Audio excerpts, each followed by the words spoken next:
যেমন মন চায় সেরকমভাবে রান্না করব, চিংড়ি মাছ দিয়ে, নারকেল দিয়ে, আলু দিয়ে। চলেন আমি কিভাবে রান্না করলাম আমার রান্নাঘরে চলে আসেন।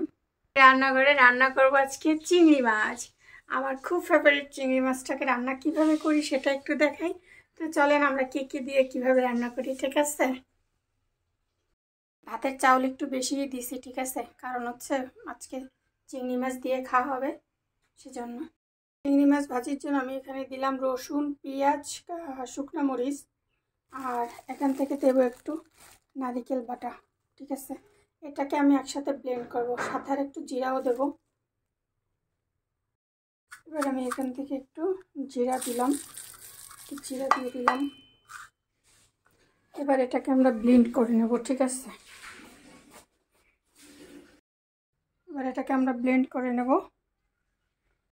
আমি ফ্রাই প্যানটাকে সুন্দর করে গরম করে নিয়ে তারপরে হচ্ছে দিয়ে দিলাম সয়াবিন তেল। হ্যাঁ, এবার হচ্ছে সয়াবিন তেল দেওয়া শেষ, তেলটা একটু গরম হওয়ার জন্য অপেক্ষা করতেছি।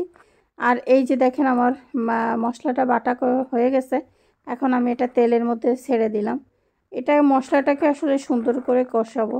আমার একটা খালু বলতো, আমরা সবাই চেনেন আমার খালুকে, আমার খালু আর নাই, তো আমার খালুর জন্য সবাই দোয়া করবেন, খালু যেন আল্লাহর কাছে অনেক ভালো থাকে। তো যাই হোক, খালু প্রায় একটা কথা বলতো, মশলা নাকি যত বেশি কষানো হয় খাবার টেস্ট হয় তত বেশি। তো যাই হোক, আমি এখন এই মশলার মধ্যে হলুদ লবণ দিয়ে দিলাম, 2 টুকরো এলাচ, আর হচ্ছে এবার দেব কি 2-3 টুকরা হচ্ছে লবঙ্গ, এই সরি এই কি বলে এটারে, দারচিনি, এলাচ আর লবঙ্গ, এটা কয়েক টুকরো করে দিছি। তারপরে হচ্ছে এখন আমি এটাকে দেওয়া শেষ, ভেঙে চুরে দিলাম যাতে একটু মশলাটা একটু মানে ফ্লেভারটা সুন্দর আসে সেই জন্য। আর এটাকে এবার আমি অনেক সুন্দর করে কষাবো। হ্যাঁ, এই যে কষানোর জন্য কিন্তু আমার এখানে তেলের পরিমাণ একটুখানি কম হয়েছে, কিন্তু আমি তেলটা পরিমাণ আস্তে আস্তে বাড়াবো। একবারে বেশি দিলে অনেক মানে ঢেলে মানে হয়ে যায়, পুড়ে মানে বেশি পড়ে যায় আর কি। তারপরে হচ্ছে দেখছেন কি সুন্দর করে কষানো হয়ে গেছে, উপরে তেল বের হয়ে আসছে। এবার আমি আমার চিংড়ি মাছগুলোকে দিয়ে দিলাম উপর থেকে, দিয়ে এটাকে সুন্দর করে আমি নাড়াচাড়া করব। তারপরে এটাকেও আমি সুন্দর করে বেশ কিছুক্ষণ ধরে কুক করব। তো এবার আমার এই যে দেখতে পাচ্ছেন আমি নাড়াচাড়া দেওয়াতে আসলে স্মেলটা আমি যদি আপনাদেরকে দেখাইতে পারবো না বা বুঝাইতে পারবো না, এত সুন্দর আসছে। যাই হোক, এবার আমি তার মধ্যে থেকে দিলাম কয়েক টুকরা আলু।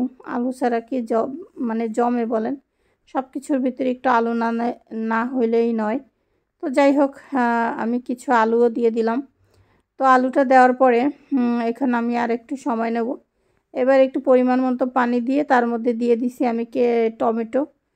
কারণ হচ্ছে টমেটোর তো আসলে কোনো জুড়ি নাই, এখন তো টমেটো মানে কেউ ফিরিয়েও নিচ্ছে না, এমন একটা অবস্থা। যাক আলহামদুলিল্লাহ, আল্লাহ এবার নিয়ামত দিছে। তো আমি যেহেতু টমেটো দিছি তাই ভাবলাম আর একটু পরিমাণ মতো লবণ দেই।